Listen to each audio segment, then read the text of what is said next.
On est mardi 16 septembre et on se retrouve pour un nouveau vlog lecture.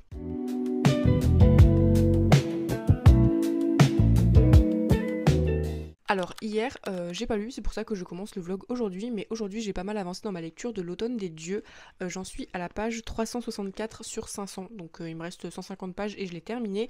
Et du coup, comme je vous l'ai dit la semaine dernière, on est sur une fantaisie médiévale, et au niveau du résumé qui nous est donné, j'ai l'impression qu'il nous aide pas vraiment à comprendre de quoi ça va parler, mais on comprend très vite dès le début du récit. On est dans un monde où les gens ont l'air d'avoir perdu la foi, ce qui fait qu'il y a pas mal de famines, pas mal de maladies, comme si les dieux étaient en colère. Et on va suivre Elan, un jeune garçon dont la mère est malade et qui a besoin d'une plante pour guérir. Et Elan, il va partir en quête de cette plante du coup, et il va partir avec des voyageurs en caravane pour aller chercher cette plante dont sa mère a besoin. Et il va du coup être suivi de deux de ses amis. Et en fait, dans la caravane, il va y avoir plein de personnages, et c'est ça que je trouve cool. On a des conteurs, des mercenaires, vraiment, on a plein de personnages, on a des vieilles dames et tout. Franchement, c'est cool au niveau de la dynamique entre les personnages, parce qu'on a vraiment plein de profils hyper différents. Et du coup, de ce que j'ai compris, on a des interludes où il y a l'air d'avoir un prêtre, je sais pas si c'est vraiment un prêtre, mais il s'appelle Morin du coup, qui lui a l'air de travailler pour une organisation qui a l'air un peu au-dessus, qui s'appelle La Voix, et qui a l'air de vouloir que les gens aient à nouveau la foi. Et ils ont l'air de faire des trucs pas trop légaux. Je vous en dis pas trop, mais pour l'instant c'est un peu flou, mais ça a pas l'air d'être trop légal ce qu'ils font. Ils veulent essayer de, je suppose, prendre le contrôle sur le roi pour réinstaurer la foi dans le pays. Bref, c'est plutôt sympa. Après, là, il y a eu un petit moment de creux, je dirais qu'il y a eu à peu près 100 pages où je trouvais qu'il se passait pas grand chose. Et en fait, c'était même pas forcément pour s'intéresser plus à la psychologie du personnage, parce que les personnages, on apprend à les connaître assez rapidement dans le récit, peut-être plus pour le côté la trope Found Family, où en fait les personnages forcément, y a une proximité forcée parce qu'ils voyagent en caravane, ils sont toujours ensemble, donc on voit des dynamiques se former et ça c'est plutôt cool. Mais ouais, il y a eu un petit moment de creux, là il vient de se repasser quelque chose qui a l'air d'être plutôt intéressant au niveau de l'intrigue, surtout au niveau de cette histoire de dieu, de foi, qui reste assez flou pour le moment. Mais écoutez, pour l'instant, j'aime bien. Quand j'avais lu le résumé, en fait, quand je l'ai repris de ma pile à lire, j'étais pas motivée à le lire parce que je comprenais pas de quoi ça allait parler, en fait, tout simplement, et je l'ai reçu il y a super longtemps, donc je me souvenais plus de ce que l'auteur m'avait dit. Mais pour l'instant, c'est cool, on a une petite quête, une petite aventure avec des persos qui sont assez mignons. Donc voilà, écoutez, je vais m'arrêter de lire pour aujourd'hui. Je pense que je vais le finir demain. Je vous ferai un update demain quand je le finis. Et demain, je suis trop contente parce que je vais voir Marie. On va en librairie pour aller s'acheter des nouveaux petits livres. Moi, pour moi, je vais m'acheter La Voix éternelle de chez Brajlon. Il me semble que c'est ça le titre. Et c'est tout. Mais le livre, je crois qu'il est à presque 30 €, donc c'est déjà pas mal. Et écoutez, je vous retrouve demain pour vous faire mon update du coup. On est mercredi 17 septembre et je viens de finir L'Automne des dieux de Quentin Joinville. Franchement, ça a été une plutôt bonne lecture, je pense le noter 3,5 sur 5. Comme je vous l'ai dit, on est sur le premier tome d'une trilogie de fantasy médiévale. Je vous ai déjà fait un petit résumé, mais en gros, on va suivre Elan qui, pour sauver sa mère, va vouloir aller chercher une plante qui pourrait la sauver. Et du coup, il va partir avec plusieurs autres voyageurs dans un périple. Et franchement, c'était vraiment pas mal. Et ce que je tiens à souligner, c'est vraiment le world building. L'auteur a fait un taf de malade, que ce soit au niveau de la cartographie, au niveau de l'univers, il a même créé des chansons, une monnaie spécialement pour le livre, et je trouve ça fou. Je pense qu'on se rend pas compte du travail qu'il y a derrière le fait de créer un univers de A à Z, et ça vraiment ça a souligné parce que c'était super bien fait. J'ai trouvé sa plume très immersive, franchement on se plonge directement dans l'histoire. Par contre, ce que je pourrais un peu plus reprocher, c'est que c'est un tome très introductif, donc il se passe pas grand chose. Forcément, on découvre l'univers, on découvre les personnages, mais il y a un petit manque d'action, selon moi. Et en fait, le livre, il est pas si court, il fait quand même 500 pages, donc 500 pages où il ne se passe presque rien, c'était un petit peu long. Alors on a quelques interludes où on sent qu'il se passe quelque chose un peu politiquement parlant, parce que comme je vous ai dit, les dieux sont en colère, et le roi, il a l'air de pas trop s'en préoccuper, et en fait, on a une secte, la Voix, qui a l'air d'être un petit peu fanatique des anciens dieux, et qui veut remettre les anciens dieux au goût du jour.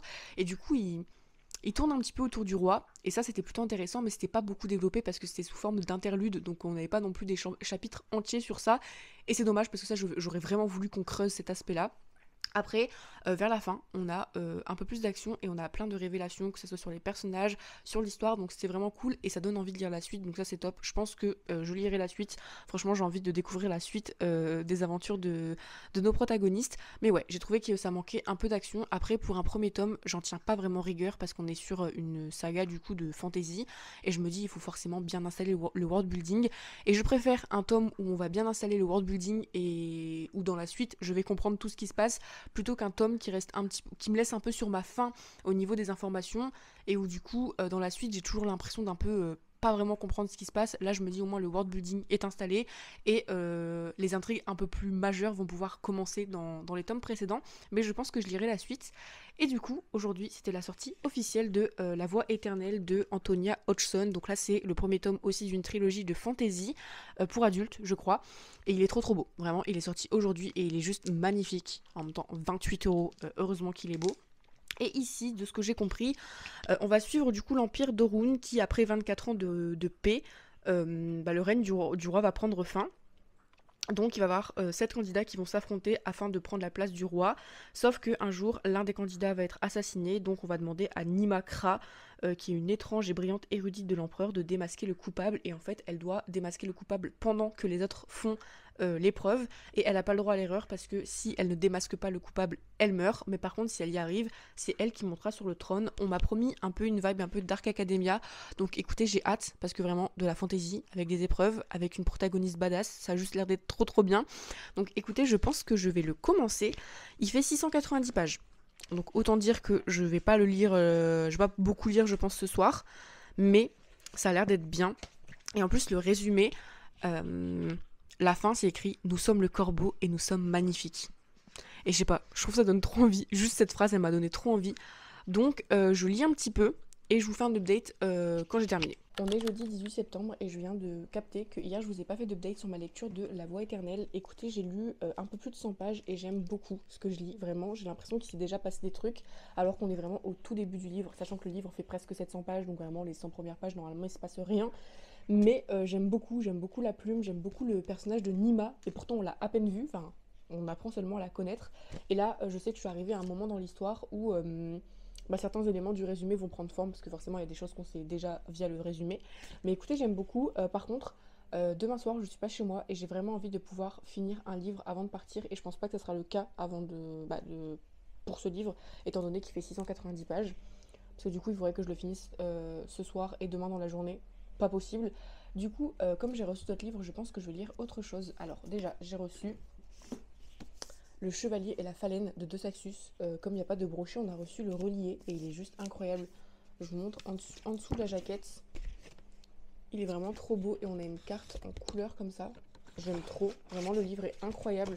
Il sort le 8 octobre, il me semble. À vérifier. Je mettrai la date à l'écran, mais rien que le jaspage. Incroyable. Et du coup, je crois qu'on est sur une dark fantasy. C'est par la même autrice que Une fenêtre sur les ténèbres. Et au niveau du résumé. Il était une fois une cathédrale où 6 prêtresses priaient les augures. Chaque jour, elles se noyaient et voyaient le futur de ceux qui venaient en quête de conseils. Chaque soir, elles rêvaient du leur et de liberté. Car les prophétesses d'Esling, j'espère que je le prononce bien, exerçaient pendant 10 ans avant de pouvoir franchir le mur et découvrir le monde. C'était la promesse qu'on leur avait faite. Un jour, le roi et ses chevaliers arrivèrent à la cathédrale en quête de présages. En dépit des règles, 6, l'une des devineresses conclut un marché avec le plus rustre d'entre eux. Quand ils repartirent, les prêtresses se mirent à disparaître. Accompagnés de cet arrogant chevalier, 6 et sa fidèle gargouille partirent à leur recherche, retournant hameau après hameau. La jeune femme était prête à tout, même à défier les augures eux-mêmes pour retrouver ses sœurs, puis son monde s'écroula. Ça a l'air trop bien, et comme il fait à peine plus de 400 pages, je pense que lui, il y a moyen que je le commence aujourd'hui, voire que je le finisse aujourd'hui, et que je le finisse demain avant de partir. Après, je pars pas longtemps, je pars juste la soirée du vendredi, mais je sais que ça va me saouler de faire une pause dans ma lecture, donc je préfère commencer un livre tout de suite. Et j'ai aussi reçu celui-ci, c'est Vous n'êtes que des vermines de Amandine Péchou. C'est un livre en auto-édition, je vous mettrai le site dans ma bio. Mais en gros, c'est un livre que j'ai vu sur BookTok. J'ai vu une vidéo en fait de l'autrice et je ne savais pas si le livre était sorti. Et là, j'ai une copine, genre vraiment hasard de dingue, une copine qui me dit Ah, j'ai acheté un nouveau livre, regarde et tout, il a l'air trop bien. Et je lui ai dit Mais meuf, tu sais que ça fait genre des mois que je le vois dans mes pour toi. Et en fait, j'avais commenté une vidéo de l'autrice en lui demandant est-ce qu'il est sorti. Et je pense qu'elle n'avait pas vu mon commentaire et elle n'avait pas répondu. Et de moi-même, j'ai pas fait plus de recherches que ça. Et quand j'ai vu que du coup, il était bien sorti, je me suis dit Ok, je fonce. Et du coup, je me le suis pris sur le site. On avait une petite Voilà, un petit marque-page comme ça. Et une petite illustration que j'ai demandé à dédicacer du coup. Hop. Voilà, genre c'est trop beau. Vraiment, genre ça a l'air, ça respire la Female Rage. Et il est super court. Normalement, je suis censée le lire en lecture commune. Je sais pas si je vais pouvoir attendre. Parce qu'il fait vraiment genre moins de 400 pages. Et il y a vraiment des illustrations. Je trouve que le travail est dingue pour de l'auto-édition. Sachant que le livre il coûte pas très cher. Je crois que j'ai payé 20 € avec la dédicace. Donc c'est super raisonnable. Mais il y a plein d'illustrations dans le livre. Et vraiment, j'aime trop. Attendez, je vous montre si j'y arrive. Bon, elle est nulle celle-là en fait. Il y a vraiment plein d'illustrations que je trouve ça fou. Et alors, est-ce que nous naissons avec les marques des ténèbres ancrées dans nos âmes, ou est-ce que les épreuves que nous traversons qui font de nous des êtres... ou est-ce les épreuves que nous traversons qui font de nous des êtres monstrueux? Elle avait tout et pourtant la voilà, tiraillée entre l'obscurité et la lumière. Je suis hantée par des souvenirs, par des cauchemars qui déchirent chaque jour, chaque nuit et chaque minute mon cœur. Je revois la mise à mort de mon royaume, je revois le corps meurtri de mon fiancé, et dorénavant je me vois moi, tuant d'un regard froid et d'un sourire glacial tous ces gens dont ma lame et ma main ont sauvagement tranché la chair. Je suis coincée maintenant, piégée dans cette tornade infernale de violence et de sang. Alors elle marche sans s'arrêter jusqu'au bord du gouffre, le sien, celui de son monde. Ça a l'air incroyable. Vraiment, ça a l'air incroyable. Écoutez, je vais demander à ma copine si elle veut bien commencer en lecture commune tout de suite. Genre, vraiment tout de suite. Mais il est trop beau. Du coup, voilà pour les petites nouveautés dans ma pile à lire. Nouveautés qui vont très vite sortir de ma pile à lire, je pense. Et écoutez, je vous reprends, je pense. J'espère que vous m'entendez bien depuis tout à l'heure. Je vous reprends quand j'ai quelque chose à vous dire. Peu importe sur quelle lecture, là je sais pas si j'attaque directement celui-ci, si je continue un peu la voie éternelle, je sais pas ce que je fais, mais je vous fais un update après. À tout à l'heure. Bon, du coup j'ai fait mon choix et j'ai commencé Vous n'êtes que des vermines. Je me dis que je vais essayer de le finir ce soir. Et pour le Chevalier et la Phalène, je le lirai plus tard parce que je pense pas que j'arriverai à le lire demain avant le soir, parce que du coup, comme je vous ai dit, le soir je ne suis pas là et j'ai pas envie de commencer un autre livre. Limite, je me dis que si lui j'arrive à le finir ce soir, demain j'avancerai sur la voie éternelle. Et du coup, pour ce début de roman, j'avoue que je suis un petit peu mitigée. C'est pas ce à quoi je m'attendais, j'avais peut-être un peu trop d'attentes du coup, parce qu'on nous promettait une protagoniste plein de vengeance. Female Rage, etc. Et pour le coup, je suis un peu déçue parce que je trouve que cette protagoniste manque un peu de profondeur et surtout elle manque un peu de crédibilité. Donc ouais, je sais pas. Après au niveau de l'univers, je trouve qu'on nous balance un peu plein d'infos qui restent assez floues. Ça me dérange pas trop parce que c'est un premier tome et du coup c'est une duologie. Donc ça, j'en tiens pas trop rigueur. Et on a aussi le point de vue du coup d'un protagoniste masculin et j'avoue que je suis pas trop emballée par son point de vue non plus. En fait, je trouve qu'on reste beaucoup en surface, que ça soit sur les deux points de vue, et du coup, j'ai du mal à les prendre au sérieux. Donc voilà. Sinon, au niveau de la plume, moi j'aime bien. Du coup, je le lis en lecture commune avec une copine. Et bon, elle a un autre avis que moi au niveau de la plume.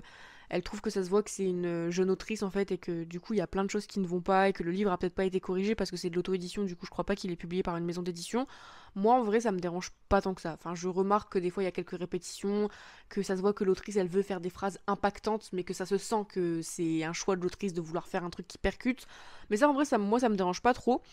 Du coup ouais je suis à la page 84, je vais continuer, je vais essayer de le finir ce soir. Je vous donne mon avis ce soir ou alors demain si je pense pas à faire d'update. Mais pour l'instant, un peu déçu. Après, c'est pas non plus une grosse déception, mais je pense que j'ai mis trop d'espoir dans ce livre. Donc je vous dis. Mais en tout cas, le livre est toujours aussi beau. Vraiment, les illustrations. En plus, on a plein d'illustrations dans le livre. Et ça, je trouve ça top parce que c'est des images du coup des personnages qu'on vient de rencontrer. Et c'est cool de pouvoir les illustrer et de ne pas seulement pouvoir illustrer les protagonistes. Donc bref, je reviens tout à l'heure pour vous faire un update. On est vendredi 19 septembre et hier j'ai terminé Vous n'êtes que des vermines. Je vous ai pas fait d'update parce que j'ai fini le livre assez tard. Mais du coup, j'ai plutôt été agréablement surprise par la fin de ce roman. Pour rappel, du coup, même si pour vous c'est littéralement une minute avant, pour mon dernier update, je crois que j'étais à la page 80 et j'étais pas trop convaincue parce que je trouvais que les personnages manquaient de profondeur. Je trouvais aussi qu'il y avait quelques répétitions dans la plume. Et ça se voyait que l'autrice voulait faire des phrases impactantes, sauf que ça sonnait pas aussi impactant, ça sonnait un petit peu forcé. Alors ce sentiment a duré encore 50-100 pages, je dirais, sachant que le livre fait en tout un peu moins de 400 pages. Mais à la page 220, ça m'a vraiment marqué, ça a changé. Vraiment, j'ai trop aimé, on a des révélations, on apprend plein de choses, on a eu des retournements de situation. Et ce que j'ai beaucoup aimé aussi, c'est qu'à partir de la deuxième partie du livre, parce que du coup le livre est est divisé en plusieurs parties. On va avoir des nouveaux personnages, on va avoir le point de vue de nouveaux personnages, et ça j'ai trouvé ça super cool. Du coup ça permet de diversifier un petit peu les points de vue. Au niveau de Espinel, la protagoniste, je suis toujours pas convaincue en fait par son personnage. Je trouve qu'elle manque un peu de profondeur, surtout qu'on est sur une protagoniste qui a la rage, vraiment, on a la trop female rage. Elle est là, elle veut se venger, mais je trouvais que ça manquait d'un petit truc pour la prendre au sérieux, et j'avais du mal à la prendre au sérieux tout simplement. Par contre, ce que j'ai beaucoup aimé, c'est que vraiment on a plein de créatures dans le livre. On a des sorcières, des elfes, des humains, des nains, des gnomes, on a vraiment plein de créatures, et ça j'ai trouvé ça cool. Et j'avais vu que l'autrice, quand elle parlait de son roman, elle disait à un moment, c'est un roman, vous savez, où on sait pas vraiment qui est le protagoniste, et ça je trouve que franchement c'est vrai, et ça a été super bien fait, parce qu'avec tous les points de vue qu'on a, on a plein d'intrigues qui vont commencer à se développer, et on sait pas vraiment qui est le protagoniste, et ça j'ai bien aimé. Franchement je trouvais que c'était hyper immersif en plus. Mais du coup au niveau du protagoniste masculin qu'on a rencontré dès le début, j'arrive pas à prononcer son nom, mais je pense que je l'écrirai quelque part si j'oublie pas. Lui j'ai beaucoup aimé son développement, et j'ai beaucoup aimé en fait lui, il reste pas avec Espinel, il va faire sa vie, il va avoir sa propre aventure entre guillemets, et il va se retrouver avec les sorcières qui ont franchement une importance dans le récit, et j'ai beaucoup aimé le voir avec les sorcières. On apprend plein de choses, et moi ce que j'aime beaucoup, vous savez, c'est que quand on a plusieurs points de vue, on apprend à chaque fois quelques petites informations avec les points de vue de tout le monde, mais ça permet au lecteur de faire des connexions et de comprendre certaines choses, et à la fin, tout le monde va se ressembler, et il va avoir le final en gros. Et ça j'ai bien aimé, mais du coup ouais, à partir de la page 220, sur les 150 dernières pages je dirais, on a beaucoup plus d'action. J'ai trouvé que c'était un peu plus structuré, j'ai trouvé que les personnages étaient plus intéressants, plus attachants, et on apprend vraiment plein de choses. Et autant il y a des choses que j'avais devinées, et je pense que c'est un choix de l'autrice de laisser un peu planer le doute, et le fait que ça soit prévisible, je pense que c'est fait exprès, mais on apprend plein de choses que franchement j'avais pas vu venir et que j'ai bien aimé découvrir. Donc je pense que je lirai la suite. Je l'ai noté 3 sur 5, je me voyais pas le noter plus. En fait déjà pour noter mes livres, je me base sur 5 critères que je note sur un point, et du coup quand j'additionnais tous les points ça faisait 3. Et du coup j'ai lu autre chose depuis, voilà, je vous fais mon update alors que j'ai fini ma journée de lecture. Mais du coup j'ai reçu à 4 on refait le monde de Aya Balbuena, j'espère que je le prononce bien. Donc là, on est sur un roman young adulte de horreur inspirée d'internet, avec un found family, avec des amitiés, des trahisons, et c'est adapté à partir de 13 ans. Et ce livre n'est pas encore sorti, il va sortir, la campagne Ulule pour sa sortie va commencer le 26 septembre, je vous mettrai le lien dans ma bio. Et en gros, avec la campagne Ulule, vous pouvez débloquer le Jaspage. Mais du coup, l'autrice a décidé d'envoyer quelques services presse, et j'ai eu la chance d'être sélectionnée, donc franchement je suis trop contente. Et du coup dans ce livre on va suivre 3 adolescents qui sont un petit peu angoissés par leur avenir, et qui sont un peu nostalgiques de leur enfance, et en fait un monstre va leur proposer de retourner du coup dans leur enfance, et plus ou moins sous la contrainte ils vont du coup être renvoyés dans un monde figé en avril 2014. Donc c'est un monde sans humains, avec des créatures un peu effrayantes, et en fait les 3 jeunes ils vont se réunir, et ils vont aussi se rendre compte que il y a un 4e humain, Félix, qui est là depuis des années, et qui lui n'est jamais mort. Et en fait Félix très vite va leur dire que c'est un petit peu un jeu pour celui qu'il appelle lui, d'envoyer des humains à chaque fois, et à chaque fois ça finit par la mort des gens. Et Félix c'est le seul qui ne meurt jamais, donc forcément ils vont essayer de se sortir de là, de comprendre comment ils peuvent s'en sortir. Et forcément il y a une forme de famille, il y a des amitiés qui vont se créer. On va voir que il y a quand même toujours un petit peu de mensonge entre les personnages, parce que même si forcément il y a un lien qui va se créer entre eux, ils veulent chacun rentrer chez eux, chacun pour soi en gros. Donc ça j'ai bien aimé, j'ai adoré la plume de l'autrice. En fait j'ai l'impression que la plume elle écrit un peu comme on parle, donc c'est pas une plume hyper poétique ou hyper élaborée, mais franchement c'est ce qui fait tout le charme du livre. J'ai vraiment trop aimé sa plume, je trouvais que ça collait parfaitement avec le genre du récit. En plus ça va mettre en avant des problèmes, comme je l'ai dit, c'est inspiré de l'horreur d'internet, et j'ai trouvé que ça a été super bien fait. Il y a plein de mise en relation entre guillemets, je sais pas si ça se dit vraiment comme ça, mais avec notre monde actuel. Donc ça pareil, j'ai beaucoup aimé la manière dont clairement elle donne ses opinions par rapport à tout ce qui se passe actuellement dans le monde, et j'ai adoré, c'est super bien fait. Les personnages sont hyper attachants, vraiment, ils sont tous trop touchants, et ils ont tous chacun leur histoire, et c'est impossible de pas s'attacher à eux, parce que on se reconnaît à chaque fois dans chacun des personnages, et ça j'ai beaucoup aimé. Et au niveau de la fin, alors, je m'y attendais pas du tout. J'en ai parlé avec une copine tout à l'heure en disant je sais pas comment ça va finir. Comme c'est un roman young adulte, je savais pas si ça allait être une fin hyper épique, ou je sais pas. Enfin, je m'attendais à ce que ça soit un petit peu prévisible, et au final, pas du tout. Ou alors c'est moi qui suis bête, mais j'avais pas du tout deviné la fin et j'ai bien aimé, c'est un petit peu une fin ouverte et j'ai beaucoup aimé. Donc écoutez, pour moi c'est un 4 étoiles et franchement je vous le conseille. Normalement, je lis pas forcément de young adult et je me retrouve de moins en moins dans les livres de young adults. Et souvent, c'est une remarque que je me suis faite à moi-même, c'est que je vais avoir tendance à lire un livre young adult et après reprocher au livre que c'est un roman young adult et je vais vraiment utiliser cette excuse pour peut-être parfois moins bien noter le livre parce que je trouve qu'il est trop young adult à mon goût. Mais pour le coup, celui-ci, je me suis dit, ok, tu te prêtes au jeu, tu sais que c'est du young adult, donc tu ne peux pas lui reprocher que c'est du young adult. Je sais pas si ça va faire sens ce que je vais dire, mais du coup, je l'ai lu comme tel, comme un livre de young adult en me disant, oui, tu peux pas lui reprocher ça. Et dans tous les cas, je pense que je lui aurais même pas reproché parce que franchement, je trouve que ça a été super bien fait. Donc écoutez, en plus, le livre il est trop trop beau. Donc voilà, voilà. Sinon, à la base, je vous avais dit qu'aujourd'hui, ce soir, j'étais pas là. Comme si je vous devais des comptes. Mais à la base, je voulais absolument lire certains livres avant ce soir parce que normalement, j'étais invitée ce soir. Au final, ça s'est pas fait. Donc c'est pour ça que je suis là et que je peux vous faire un update. Sinon, du coup, demain, je pense que je vais reprendre ma lecture de La Voix éternelle. À moins que je reçoive A Monsoon Rising, donc la suite de The Hurricane Wars, que j'attends impatiemment. C'est le mot, impatiemment. Je vois tout le monde le recevoir, je suis censée le recevoir en service de presse. J'ai envoyé un mail à la maison d'édition parce que j'avais peur qu'il m'ait oublié. Et en fait, non, je pense que c'est juste mon facteur qui décide de me boycotter, tout simplement.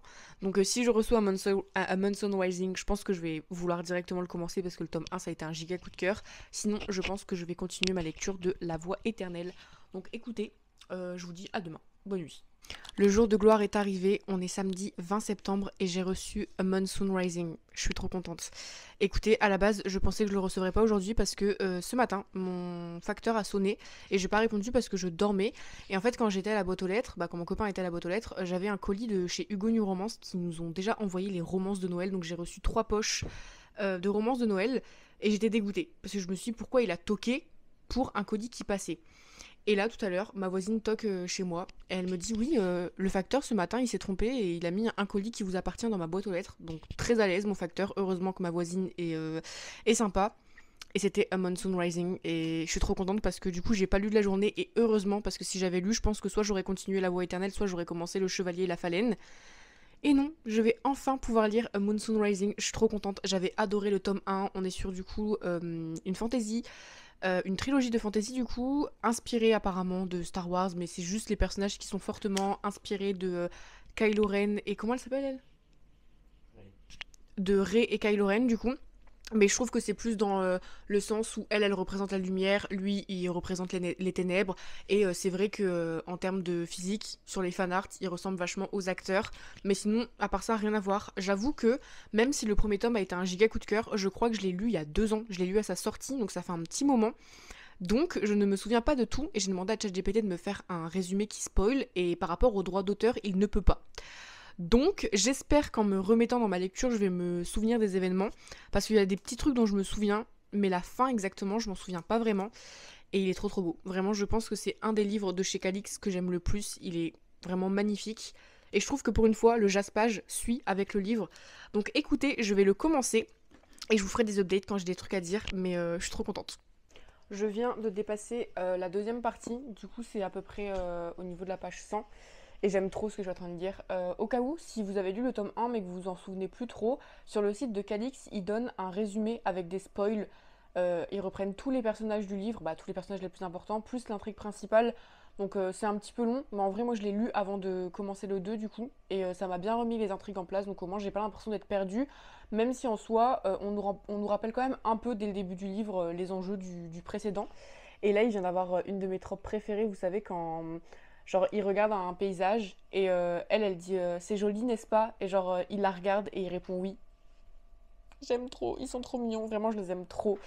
Mais j'ai trop peur que, genre, ce tome, ça finisse sur un cliffhanger de ouf. Parce que c'est une trilogie, du coup. Et j'ai trop peur que ça finisse sur un truc où, genre, ils finissent définitivement ennemis, du coup. Voilà. Donc, écoutez, là, je vais reprendre ma lecture. C'est hyper addictif, vraiment. Et en plus, le livre, comme il est assez court... Là, je me dis, j'ai bien avancé. Ouais, il fait 414 pages. Et je suis à la page 133. Donc, il m'en reste plus que 300. J'aurais trop voulu qu'il soit un peu plus long. Il me manque déjà alors que j'ai pas fini le livre. Mais bref, je vous fais un update soit quand je suis à la troisième partie, soit quand j'ai quelque chose à dire. Bon, je suis arrivée à la page 321, donc j'ai passé la troisième partie, et là il me reste un peu moins d'une centaine de pages, et je trouve que ce tome il est un peu plus axé sur la romance, même si l'intrigue politique reste toujours importante, je trouve qu'on se concentre plus sur la romance sur ce tome-là, donc je sais pas si ça va plaire à tout le monde, parce que vraiment il n'y a pas beaucoup d'action. On se concentre vraiment sur la relation entre Alaric et Talacine, je sais pas comment ça se prononce. Et je trouve aussi que les personnages ils sont un peu plus vulnérables, donc c'est sympa à voir, de voir un petit peu plus leurs failles, etc. Et je trouve que c'est plus léger aussi dans l'écriture. Il y a un peu plus d'humour. Après, je sais pas si c'est parce que moi je suis un public facile. En tout cas, moi j'aime beaucoup. Je pense que j'aime beaucoup malgré le manque d'action parce que j'aime beaucoup les personnages et que j'aime trop la romance. Donc ça me dérange pas que ce soit un peu plus axé sur la romance sur ce second tome.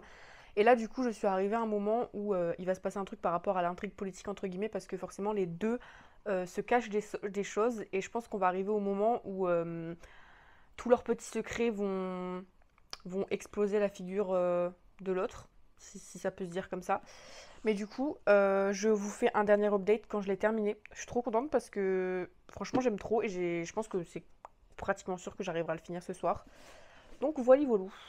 Bon, du coup j'ai fini Monsoon Rising et j'ai trop aimé, c'est un 4,75 pour moi, comme j'ai dit dans mon précédent update. On se concentre plus sur la relation des personnages, sur leur psychologie et aussi sur la romance. Vraiment ce tome il est vachement plus axé sur la romance. Par contre je trouve qu'il est beaucoup moins slow que le premier tome. J'ai regardé un petit peu des avis Booknode et j'ai vu plein de gens dire que c'était hyper slow burn. Moi j'ai pas trouvé, hein. Au contraire même. Alors c'était pas non plus hyper fast, mais après je me dis il y a quand même eu un premier tome où il y avait déjà eu un rapprochement entre les personnages. Mais là, franchement, je trouve que ça va quand même assez vite. Et par contre, quand ça burn, ça burn. Le second tome est vraiment beaucoup plus spicy que le premier et je m'y attendais pas du tout. Après, bon, c'est pas forcément pour me déplaire, même s'il y a certaines scènes qui étaient un peu longues, je trouve. Mais au niveau des personnages, j'ai vraiment beaucoup aimé le développement de Talazine parce que je trouve que elle prend confiance en elle et j'ai même aussi aimé qu'elle montre un peu plus de vulnérabilité. Par contre, Alaric, alors j'aime toujours le personnage en lui-même, mais j'aurais bien aimé qu'il se remette un peu plus en question sur le concept de bien et de mal parce que ça se voit que même s'il commence à se poser un petit peu des questions, à remettre en question tout ce qu'on lui a toujours appris, bon, ça reste un peu, je vais pas dire le fils à papa parce que c'est pas le mot pour décrire leur relation, mais son père dit et lui il exécute et j'aurais voulu qu'il remette un peu plus en question tout ça et qu'il se rende compte un peu des conséquences de tout ce qu'il peut, tout ce qu'il peut faire en fait tout simplement. Ce que j'ai bien aimé aussi, c'est qu'on apprend à découvrir des personnages un peu plus secondaires. Et franchement, pour la dynamique de groupe, j'ai trouvé que c'était super cool. Pour la relation entre Talazine et Alaric, ils m'ont trop fait rire dans ce tome. En fait, j'ai trouvé que ce tome, il était un peu plus léger. Alors, on est dans un contexte de guerre et on l'oublie pas. Mais je sais pas, le ton était un peu plus léger, il y avait un peu plus de blagues. Après, je suis bon public. Bon, il le fait exprès. Désolée si vous entendez la litière du chat. Bref. Mais du coup, ouais, j'ai beaucoup aimé ce tome et la fin. En fait, j'étais persuadée que qu'elle allait avoir un truc et au final, pas du tout. Genre, il y a eu un retournement de situation auquel je m'attendais pas du tout. Donc vraiment, j'ai hâte de voir ce que l'autrice nous réserve pour le dernier tome. Je sais pas quand est-ce que sort le dernier tome, mais je pense que c'est pas pour tout de suite. Il me semble avoir vu qu'en VO, il sort l'année prochaine. Donc j'espère qu'on aura une traduction assez rapidement. S'il vous plaît, Calix. Voilà. Mais en tout cas, c'était une très bonne lecture et je suis choquée, c'était super addictif. Vraiment, je l'ai lu en une soirée. Et même au niveau du world building, alors je sais pas si c'est parce que j'avais réussi à lire un résumé spoilant du tome 1, mais j'ai trouvé qu'il était plus simple à comprendre, alors que je me souviens à l'époque, quand j'ai lu le tome 1, je devais me concentrer parce que vraiment, des fois, il y avait des phrases à rallonge et je comprenais pas tout. Là, honnêtement, hyper fluide, j'ai beaucoup aimé. Du coup, demain, je sais pas, on verra bien, la nuit porte conseil, mais je sais pas si je continue la voie éternelle ou si je commence le chevalier et la phalène. Parce qu'il me tente beaucoup. Et je me dis que le chevalier et la phalène, il y a moyen que je le lise en une journée, vu qu'il fait un peu plus de 400 pages, alors que la voie éternelle, il fait 690 pages. Et j'en ai lu que 100. Donc à tout moment, j'ai commencé la voie éternelle cette semaine, mais je le finis pas cette semaine. On sait pas. Bref, je vous dis à demain et bonne nuit. On est dimanche 21 septembre et aujourd'hui je vais commencer Le Chevalier et la Phalène de Rachel Gillig. Donc c'est la même autrice que celle qui a écrit Une fenêtre sur les ténèbres et il me semble que ça se passe dans le même univers. Là on est sur une duologie de Dark Fantasy et je vous mettrai la date de sortie à l'écran. Du coup dans ce livre on va suivre des prêtresses qui prient les augures et chaque jour elles doivent se noyer pour délivrer des prophéties. Un jour le roi va venir avec ses chevaliers afin d'avoir une prophétie et c'est Cis qui va se noyer pour lui délivrer sa prophétie. Sauf que quand le roi et ses chevaliers vont partir, toutes les prêtresses, elles sont 6 en tout, vont disparaître à part 6 du coup, la dernière prêtresse. Et accompagnés d'un arrogant chevalier, Cis et sa fidèle gargouille vont partir à leur recherche. Voilà. Apparemment, elle est prête à tout, même à défier les augures eux-mêmes pour retrouver ses sœurs, puis son monde s'écroula. Ça a l'air grave bien. Il est assez court, il fait à peine plus de 400 pages, Donc il y a un monde où j'arrive à le finir aujourd'hui et écoutez, je vous fais un update quand j'ai quelque chose à vous dire. Je suis à la page 220, donc là je suis à la moitié du livre et j'aime bien. Et par rapport au résumé, en fait tout ce qu'il y a dans le résumé, on vient de l'apprendre. Enfin, on vient de l'apprendre. On est arrivé au moment où du coup on ne sait plus ce qui va se passer. Donc là les prêtresses ont disparu et 6, elle est partie rejoindre le roi du coup et le chevalier pour essayer de les retrouver. Sauf qu'il y a une autre intrigue où 6 va apprendre que tout ce qu'elle pensait connaître sur les dieux et les augures, c'est peut-être pas ce qu'elle pensait. Donc l'intrigue ne tourne pas seulement autour de la disparition des prêtresses, donc ça c'est sympa parce que je m'y attendais pas. Et j'aime trop la relation entre Sis et elle a une gargouille, et je sais pas, je les trouve trop drôles. J'imaginais pas un récit aussi, je vais pas dire léger, mais avec autant d'humour. Et pareil pour sa relation avec le chevalier Rory, il y a beaucoup de tension, donc j'aime bien. Écoutez, par contre, je sais pas du tout si je vais réussir à le finir parce que j'arrête pas de faire des pauses. Je suis un petit peu fatiguée, donc je sais pas si je vais réussir à lire les 200 dernières pages. Mais dans tous les cas, j'arrêterai le vlog que quand j'aurai fini le livre. Donc même si je le finis demain soir, j'arrêterai quand j'ai fini. Et voilà, je vous reprends quand j'ai quelque chose à dire. Je viens de finir Le Chevalier Lafanen et c'est un immense coup de cœur. Voilà, c'est mon deuxième coup de cœur du mois après ne pas avoir eu de coup de cœur pendant 4 mois, mais c'était juste excellent. J'ai adoré l'univers gothique, vraiment c'était hyper immersif. J'ai adoré la plume de l'autrice, mais ça, j'avais pas de doute là-dessus parce que j'avais déjà adoré son autre duologie. Au niveau des personnages, je les ai trouvés trop touchants, trop attachants. Il y a la trope fin de famille parce que du coup, comme je vous ai dit, 6, elle va rejoindre le roi et ses chevaliers. Et forcément, j'ai trop aimé la dynamique qui les animait, que ce soit au niveau des amitiés et même au niveau de la romance. La romance, je l'ai trouvée toute mignonne, toute... vraiment, je sais pas, elle était trop, trop choupinue. Après, je trouve pas que... J'ai vu que c'était un slow burn, que beaucoup disaient que c'était un slow burn. J'ai pas trouvé que c'était si slow que ça, dans le sens où très vite on comprend qu'il y a une attirance entre les deux personnages. Mais après, ça m'a pas dérangé parce que vraiment, je sais pas, c'était hyper respectueux, hyper mimi. C'était trop chou. Et au cas où, si vous voulez savoir, il y a qu'une seule scène de smut. Et franchement, après avoir lu hier A Monsoon Rising, où il y en avait au moins 5 et 5 longues scènes de smut, ça m'a fait plaisir que là il y en a un peu moins. Mais c'était trop bien, je vous jure que c'était trop bien. Même au niveau de l'histoire, comme je vous ai dit dans le dernier update, du coup, 6, elle va se rendre compte que, c'est pas un spoil, hein, mais que tout ce qu'elle connaît, c'était un gros mytho en fait. Et je l'ai trouvée hyper courageuse et vraiment j'ai adoré la résilience de chacun des personnages. C'était trop bien, je vous jure, c'était trop bien. J'ai pas vu les pages passer, vraiment, c'était hyper addictif. Et vraiment, c'est une lecture parfaite pour l'automne. J'ai l'impression que j'arrête pas de dire ça sur mes dernières lectures, mais c'est parce que je lis que des lectures qui matchent avec le mood de l'automne. Mais c'était trop bien. Et en plus, le livre est trop beau. Du coup, il sort le 2 octobre. Normalement, je vous aurais mis la date plus tôt. Mais j'étais checké là dans mes notes. Il sort le 2 octobre et vraiment, vous devez aller le chercher. C'était incroyable. Et la fin, en vrai, je m'y attendais un petit peu parce que l'autrice, elle nous laissait un petit peu des indices sur ce qui allait se passer. En vrai, j'ai l'impression que j'ai pratiquement jamais été surprise, mais ça m'a pas dérangé. Genre vraiment, c'est pas une lecture où il y a eu des plot twists de zinzin. Il y a juste un élément un peu avant la fin où j'avais pas deviné et vraiment c'était trop touchant. Mais la fin, je m'y attendais un petit peu. Après, je pense pas que c'était censé être un plot twist de fou furieux. Mais le tome 2, là, j'ai besoin du tome 2. Je crois que le tome 2 n'a même pas encore été écrit en VO. Ou alors il n'est pas sorti, je sais pas. Mais quand j'ai regardé sur Booknode, il n'y avait pas de couverture ou de résumé. Donc je sais pas du tout s'il est sorti, mais je crois pas. Mais là, j'en ai trop besoin. Par contre, je savais pas, mais du coup, la romance, elle est quand même pas mal importante. Moi, je pensais qu'on était vraiment sur une dark fantasy. Je sais pas si je pourrais dire que c'est de la romantasy, mais la romance, elle prend place quand même assez rapidement et elle est quand même importante dans l'intrigue, dans le récit. Donc voilà, au cas où vous vous demandiez. Mais c'était trop bien, je suis choquée. Vraiment, les dernières pages, je les ai passées la bouche grande ouverte. Même si je m'y attendais, la manière dont ça a été fait, vraiment, c'était pour me briser le cœur. Bref, lisez-le s'il vous plaît, c'est trop bien. C'est tout ce que j'ai à vous dire. Écoutez, je suis trop contente. Je regrette pas du tout de l'avoir lu aujourd'hui. C'était incroyable. Voilà, c'était incroyable. Bref, sur ce, je vais clôturer ce vlog lecture ici. J'espère qu'il sera pas trop long. Mais j'ai passé une super bonne semaine de lecture. Vraiment, là, je suis trop contente des lectures que j'ai eues. Et la semaine prochaine, j'ai prévu de lire des livres sympas. Donc écoutez, je vous dis à la semaine prochaine. Bisous!